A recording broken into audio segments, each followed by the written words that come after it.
What would you say if you could meet the younger version of you right now? Would you remember their hopes, their fears? Would you want to shield them or let them stumble, knowing how much they would grow? Would you reach out with a warm hug, steady and silent, or with words, the ones you wish you'd heard, right when you needed them most? Would you tell them everything you've learned, caution them, inspire them, or just quietly promise, you'll make it? You really will. If you close your eyes and picture your younger self, really see them, what rises in your chest?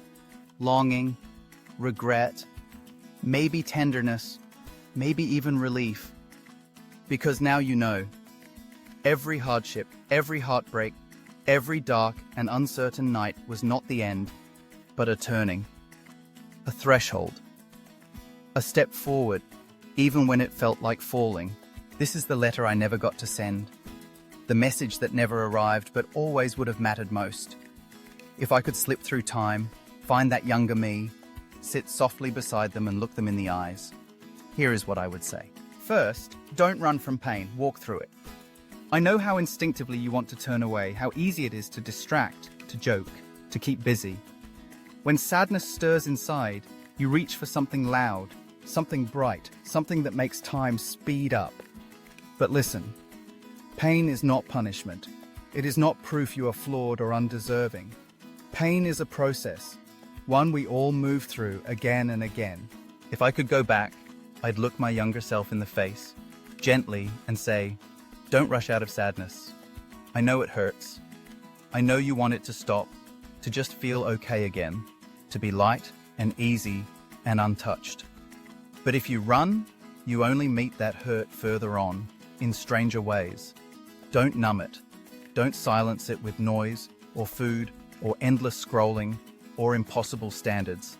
Sit with your sadness. Let it breathe. It's not your enemy. Sometimes what you call sadness is actually your heart calling out for rest, or recognition, or release. Let it teach you. Listen to what hurts, the ache of not being chosen, the sting of criticism, the loneliness, the fear that you're somehow too much or not enough. If you move closer instead of further away, you might see the heart doesn't break just to hurt. It breaks to open, to make space for something new to grow. Some truths can only be learned on the other side of sorrow. When you numb pain, you numb joy too. When you let yourself feel, really feel, even if it's messy and inconvenient and you wish it wasn't there, something inside you softens. You don't stay broken. You unbury wisdom. You learn what you value, what you need.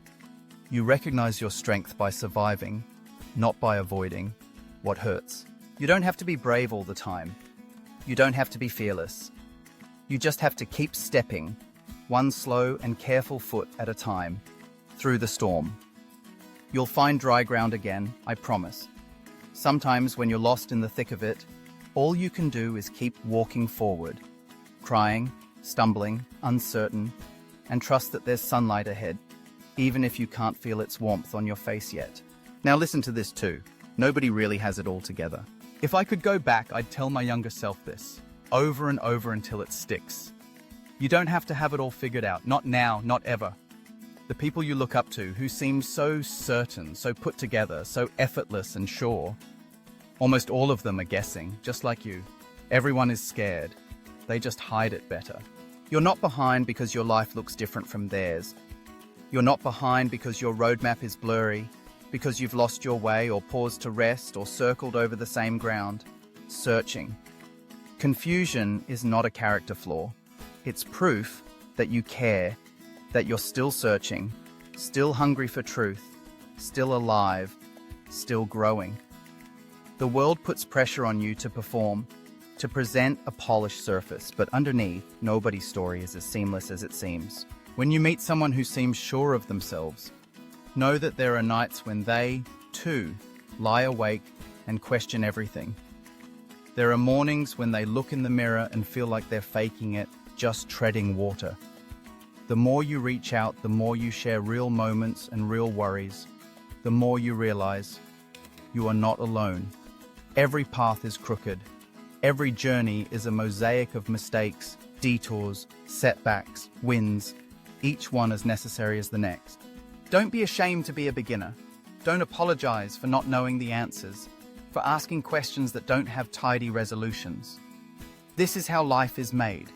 One day at a time, one honest breath, one step into the next unknown. Your questions are a sign of your curiosity, your willingness to learn, your humility. You are allowed to admit that you're scared. You are allowed to start over, again and again.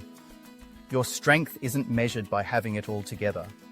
Strength is trusting yourself enough to keep trying, even when your hands shake and your voice trembles. You are strong in your sincerity, strong in your willingness to begin. Breathe and let go of the idea that you should already be anywhere. You're not late. You haven't missed out. Your timeline is exactly what it needs to be. The story is unfolding as it's meant to, scene by scene, in ways you can't foresee and wouldn't want to rush. There's another truth I wish someone had whispered in my ear. You are not who they say you are. If I could go back, I'd kneel down, eye to eye with my younger self and say, the world may try to tell you who you should be. Teachers, friends, family. The loudest and most insistent voices might try to box you in, reduce you to what they find comfortable or familiar. They'll praise you when you fit their expectations. They'll criticize when you don't. But you are not your mistakes, and you are not their opinions. You are allowed to change. You are allowed to outgrow old stories, opinions, patterns. You can wake up tomorrow and be different, and that's not a weakness. That's your birthright. You don't have to apologize for evolving, for shedding your skin, layer after layer, as you learn and heal and see the world anew. Let go of performing. You don't need to earn your worth. You don't need to constantly prove or justify your existence. Even when you stumble, even when you mess up, even when you're exhausted and lost and not living up to anyone's idea of perfection, you are enough. Not because of what you achieve or how you look or anything you create, but simply because you are here, because you are. Let their voices fade. The harsh words, the sideways glances, the memories that echo late at night, you can release them. You can choose over and over to define yourself from the inside out, not the outside in. You get to decide who you are. You get to forgive yourself for old mistakes. You get to extend grace to the person you've been and to the person you are becoming. The world is wide enough for your softness, your boldness, your silence, and your song. You do not need to be smaller to fit in. You do not need to be louder or more together or more impressive to be worthy of kindness and love. Give yourself permission to exist exactly as you are and know that you deserve to take up space. All those years you spent trying to fix yourself, make yourself more palatable, more worthy, know this: you were worthy from the start. You always have been. Proof is in the light that shines through you, even on your hardest day. You know, maybe your younger self still lives inside you even now. Maybe that child, that teenager, that uncertain 20-something has never really left. Sometimes they speak up when you least expect it, asking for comfort, for understanding, for the safety and acceptance you've always deserved. So if you find yourself struggling to move forward, if you feel stuck or numb or weighed down by regrets and old hurts, remember, you're not behind. You're not broken. You are just human. What if, just for a moment, you could look at yourself with the same tenderness you'd offer a small child, eyes wide, heart open, vulnerable and earnest? What if you could cradle your own heart, whisper reassurance, breathe in compassion, and breathe out all the unrealistic expectations, the shame? What if you could meet yourself, here and now, exactly as you are? No fixing needed, just holding.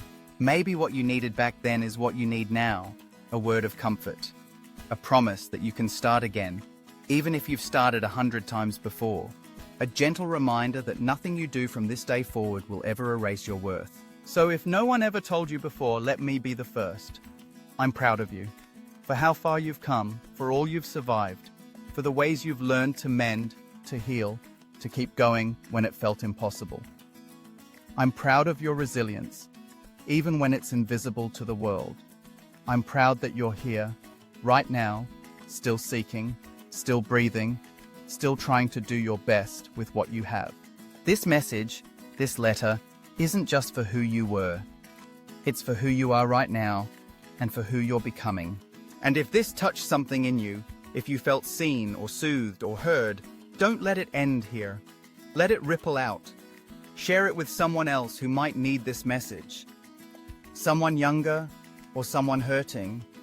Someone walking through a hard season. We all need reminders. We all need each other. Maybe you'll offer these words to a friend, a sibling, a parent, or maybe you'll offer them to your future self years from now because, truthfully, we never outgrow the need for reassurance, for connection, for gentle understanding. If you feel moved, share a comment below. Write, "Here's what I'd tell my younger self." Your words might be the hand that lifts someone up, the comfort that sees them through another day. In speaking your truth, you remind others and yourself that no one has to be alone in their struggles. And if this felt like home, if it gave you something soft to hold on to, there's more where this came from. You're welcome here, again and again. So let's stay for just one more breath. Let's honor what's been hard. Let's promise to return to ourselves with compassion whenever we fall short. Your past is not your prison. Your future is not a verdict. Every step, every stumble, every small act of courage is a thread in the tapestry of your life. There is space here for grief and hope, for uncertainty and resilience, for regret and new beginnings. May you find the softness you needed. May you give yourself permission to change, to begin again, to trust that every chapter matters. May your younger self hear the words they always craved, through your own voice, through the kindness of others, through the gentle unfolding of your path. Here's to loving every version of yourself, as you were, as you are, as you will be. You are enough. You always have been and always will be.